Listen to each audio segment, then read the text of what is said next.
With technology being packed into almost everything we own these days, everything is becoming smart. We have smart TVs, we have smartphones, now we have smart bike helmets.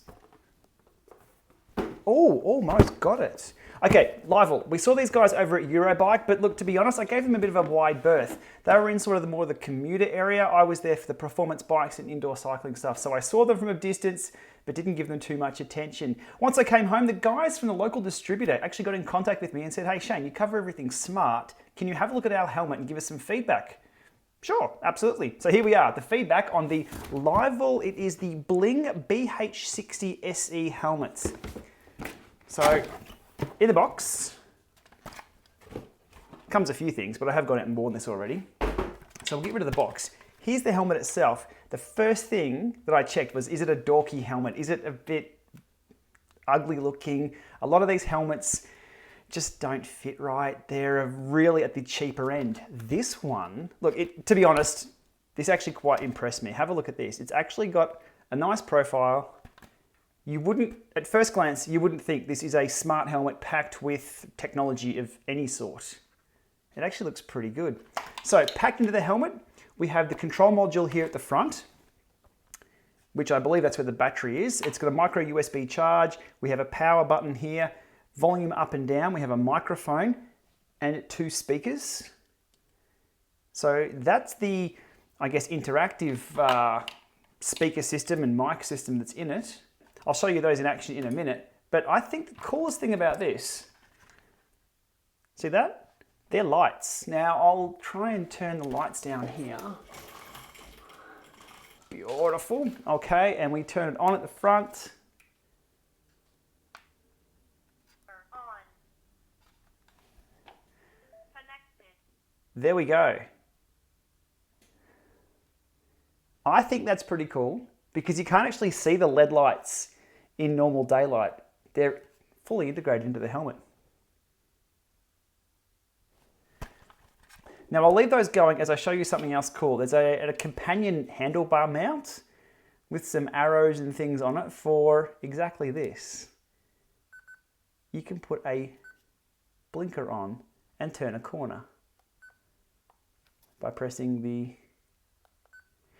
Look, I'll be honest, on the blinkers themselves or the indicators here on the side, other road users aren't looking for helmets for where bikes are going to turn. It's not a standard. I think it's interesting, but people aren't looking at the back of a cyclist's head. Arm signals will always win out, especially on the bike, unless they're blindingly bright. But that's not too bad. So back to normal lighting here. The lights do fade away a little bit, but they are cool. And yeah, that turn thing is... So what does the helmet look like on my head? Well, first of all, let's be honest here. I have a weird shaped head. It's pretty skinny through here, and it's got sort of it's kind of aero, but it's not your standard shaped head. So the helmet itself, it actually fits pretty well.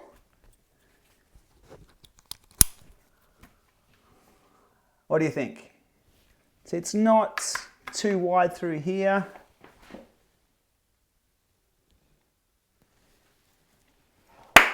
But the one catch I will say though is it sort of fans out a bit this way. I'd like it to sort of hug the head a little bit more. It looks a little bit kind of, yeah, wide through here. But again, that is my weird shaped head. I'd like to see that sort of tapered in a little bit. Maybe that's due to the speaker position.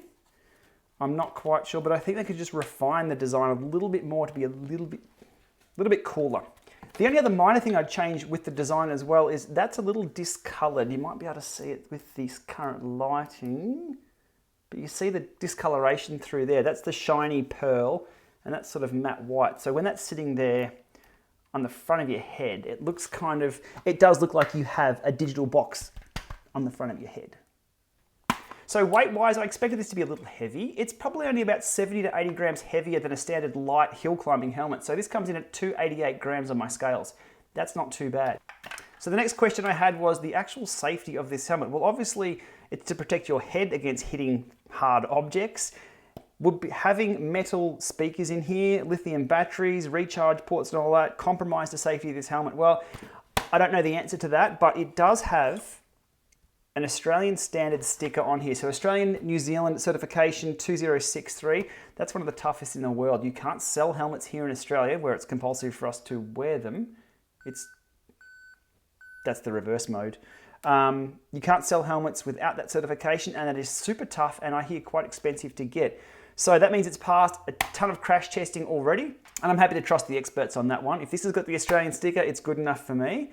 And crashing these firsthand isn't what I'd like to do on a regular basis.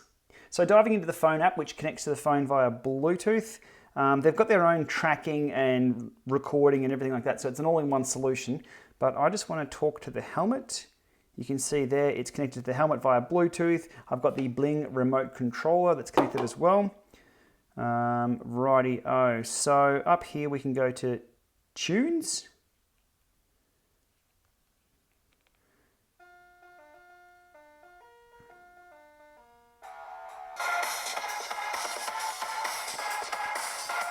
The sound itself is lacking a little bit of bass, bit tinny, but if you're out on the road, the speakers are right near your ears so you can hear the tunes or phone calls, and you can hear the ambient noise around you as well. So it wasn't too bad. I was riding along with Veronica and I had tunes playing at probably 50% and she couldn't hear that and I could, but I could also hear it on my wheel. So safety-wise, probably not too bad. Probably not my thing for playing music though. Similarly for phone calls, you have to sort of crank up the volume a little bit, but you can still take a phone call. So you can actually answer it with the unit here, take a phone call with your helmet and away you go. If you have a head unit on the front of your bike that tells you who's calling, you know when to pick up or you know when to keep riding. To show you the group chat feature, I have my phone here paired to the helmet. So let's just pretend that's one system, and over here is a phone elsewhere. So push to talk. This is just a test. And the receiver. This is just a test. Comes through okay. Let me go back the other way. Returning the test. And that comes out of the speakers on the helmet. So if you have two helmets set up, walkie-talkie probably wouldn't be too bad. Does depend on your data network though. So there's a quick overview of the BH60SE by Livall and my take on a few things on the helmet. I do like the rear lights. I think that's a winner to have that integrated at all times.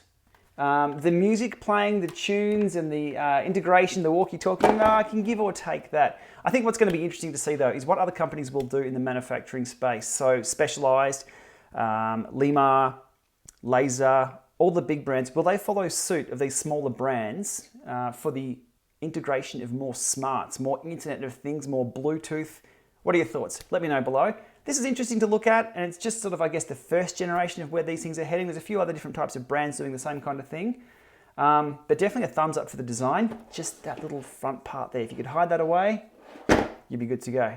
Pricing and availability may depend on the market you're in. What I've shown here is the Australian version of the BH60SE, which retails at this point in time for Australian $229. I believe in the US there's the BH60 version, and there may be a different version for Europe as well. Okay, thanks for watching, and I'll link below to where you can just click out and find more information on this as well. Cheers.